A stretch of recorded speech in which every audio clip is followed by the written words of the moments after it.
Good morning, I'm Barry Duvall. I want to welcome you to our 8th annual Virginia Healthcare Conference. I am the president and CEO of the Virginia Chamber of Commerce. We have about 26,000 businesses that belong to our state Chamber of Commerce, and we are pleased to be the voice of Virginia business, and our purpose is to improve the business climate of the Commonwealth of Virginia and to be the voice of business throughout the Commonwealth of Virginia. There are about 100 local chambers and about 50,000 businesses that belong to chambers of the 200,000 plus businesses in the Commonwealth of Virginia.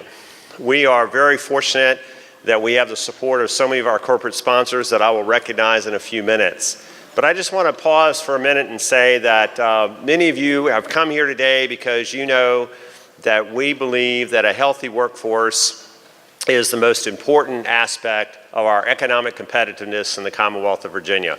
And we'll be talking about a variety of topics today that impact the health of our workforce. But we're pleased to host this through our Virginia Chamber Foundation and the Virginia Chamber of Commerce, and we look forward to your participation today, and I think you'll find our program engaging. And having said that, I'd like to begin by recognizing our sponsor for this morning's break. Many of you may know the company Kaleo. You may not know its CEO, and you may not know that it was founded right here in Richmond, Virginia. It's a company that had about 25 employees 4 years ago, and today they have over 300. And just as impressive, they've had over 5 FDA approvals for 5 drug products in 5 years. That's a record of some kind, I think. And I am just so impressed with the innovation of this company and the fact that their product is saving lives every day across America. Success like that doesn't come without leadership. The person who is their president and CEO, I'll ask him to come up and join me on stage. He is a Virginia Military Institute graduate.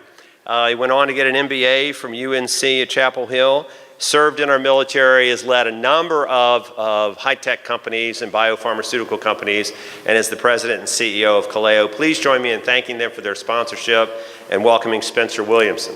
Spencer? Thank you, Barry. Thank you. Well, good morning, and Barry, thank you for your leadership. These kinds of events are not possible without a leader like Barry for our chamber. We're very, very blessed to have him. It's a real honor to be with you here today. This topic we're going to talk about today is big. And in many ways, it's the biggest healthcare crisis our country faces. Our company, Kaleo, we're blessed to be here in Richmond building our company. The word Kaleo in Greek means to answer a calling or to have a purpose. And we started it years ago with exactly that in mind. And so what we seek to do is to build products that allow non-medically trained people, i.e. family, friends, to save someone's life in a medical emergency they can't predict. And so we have 2 products, one for life-threatening allergies and one for life-threatening drug overdose, or opioid overdose. And our goal is to have it be simple, portable, and safe to use. And I'll demo it for you just so you can see how it works. This is the trainer. It functions just like the real device, but it doesn't have a needle of drug. So I'm not going to inject myself up here in front of you all. So you take it out of the case. This trainer contains no needle or drug and is for training purposes only. Do not use this trainer during an allergic emergency. If you are ready to use, pull red safety guard down and off of this trainer. Place black end against outer thigh, then push firmly until you hear a click and hiss sound, and hold in place for 2 seconds. 2, 1. Training complete. This trainer may be reused for training purposes. So it walks the patient step by step through how to use it. And so when you think about a opioid overdose, it's essentially a patient whose breathing has stopped, they're suffocating, and they need therapy quickly. It's typically a friend or family. And so the idea is to have a product that someone can save a life. So we're very, very blessed to be here in Richmond, to be part of the Virginia Chamber. We're blessed to be able to do that in the state of Virginia, and I look forward to a great discussion today. Thanks very much. It's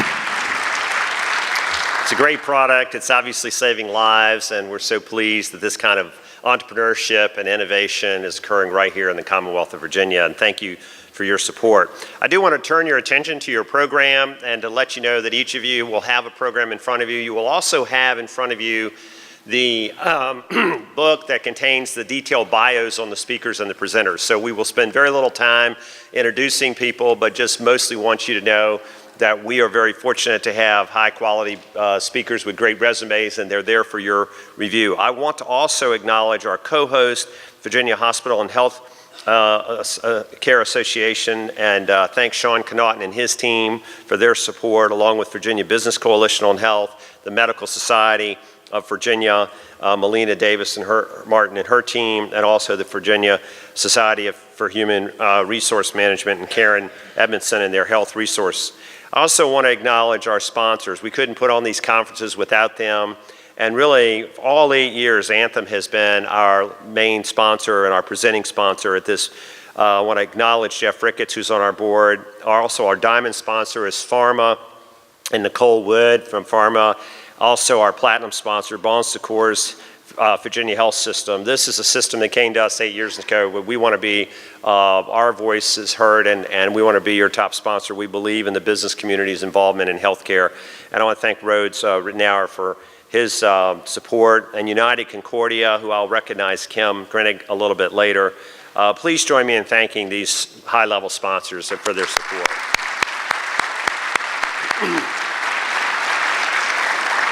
You will hear from some other representatives of these other sponsors, but our signature sponsors, Dixon Hughes Goodman, Inova Health Systems, Riverside Health Systems, Merck, and Optima Centera Health Systems, all very important to us, along with our gold sponsors who are also listed here. Please join me in thanking the rest of our sponsors to make today possible.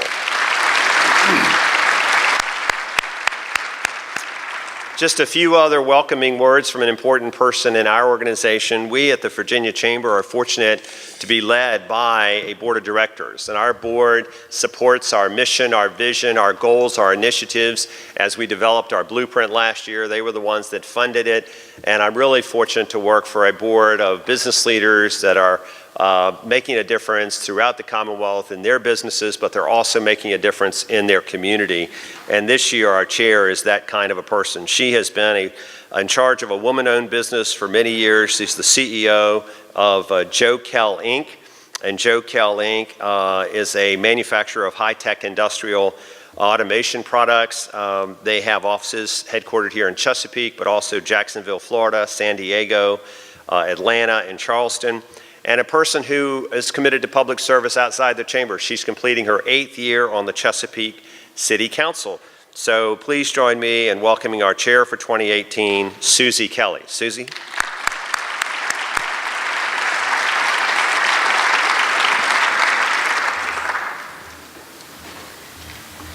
Thank you, Barry, and I also want to extend my warm welcome to everyone here today. This is going to be a very dynamic day for all of us. You know, I first want to recognize that our board, we have some members here present today, and I hope you'll have an opportunity to talk with them, and I'd like to recognize them real quickly. So if you're here, please raise your hand. Oh, I just see my first person here, Bill Hermitage from Huntington Ingalls. Mark Lawrence from Curley and Clinic, Jeff Ricketts with Anthem,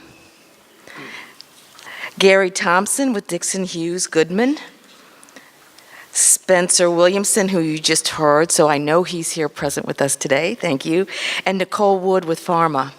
So I'd like to, again, welcome you guys, and if you have the opportunity to talk to our board members, we'd love to talk to you as well. And you know, as a small business owner, I can tell you that I am deeply concerned with health care for my employees, which many of you are as well. We're all stakeholders in this. And you know, we want not only the good of our employees, but also we have the cost of our organization, the impact of the cost of these of healthcare on our organization. So as stakeholders, this is such a very important topic for all of us to be engaged in, to look for ways, innovative ways to continue to improve healthcare and healthcare delivery. And so I'm hoping these discussions today will provide just that. This is one of the the pillars of our blueprint for Virginia. So hopefully you'll take a look at the blueprint as well. That's kind of our mission here as board members of the chamber, to execute on the blueprint for Virginia. So anyway, I welcome you, and I hope you enjoy this session today, and I look forward to talking to you later on throughout the day. So welcome and enjoy the day. Thank you.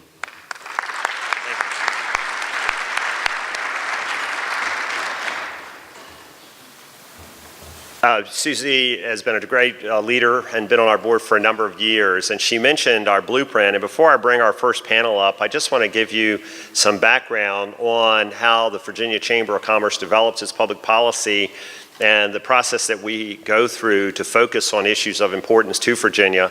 We recently completed our visioning document for 2025. We went around the Commonwealth of Virginia over 18 months, and we asked business people what they wanted to see Virginia look like in 2025 and what would they like to see done in order to accomplish those goals. And we put that document together and gave it to the incoming Governor Northam December 1st at about a 900-person event in Williamsburg. Colonial Williamsburg's here today. I know they're here. Great place to do work and hold meetings. We hold our summit there every year. We'll be there December 7th for our summit again this year. And we also focused on issues of competitiveness. This particular, I'm going to ask Laura to advance this for me, I guess. So this particular process involved about 6,000 people. We actually had them download an app. They were polled on issues of importance, and we were able to get a direct sense of what their priorities were on each area of competitiveness. We held public hearings around the state, and we were able to have that work overseen by our steering committee and our board. We focused on these industry councils that you see here before you today, the workforce and education and business climate and transportation and healthcare, military and veterans affairs, advanced manufacturing, corporate sustainability and energy, as well as innovation. And what we found, and the reason today is so important, is without a healthy workforce, Virginia really can't compete in the global economy. A lot of media on this topic of substance abuse recently. 2 days ago, the Wall Street Journal had a front page article talking about America having an all-time low unemployment rate and how we have so many people now that are looking for jobs, but we really are having a challenge filling the positions that we have. We have fewer people looking than we have jobs. It's an interesting time since the 1960s. What were the three main reasons they talked about not being able to fill those jobs? It was interesting. They said the first reason is that so many baby boomers are actually leaving the workforce. About 10,000 people a day are turning 65, and they're able now, with their 401ks propped up over the last few years, they're able to leave the workforce. More students are staying in school longer. For those of us funding those institutions, we know what that means. And those students are staying in school longer. And the third reason, and I thought this was important for today to note, is the opioid crisis in America today, taking people out of the workforce, impacting the workforce so much that it was taking people out. So it's right for the business community to come together and focus on that. And we today are going to be talking about healthcare.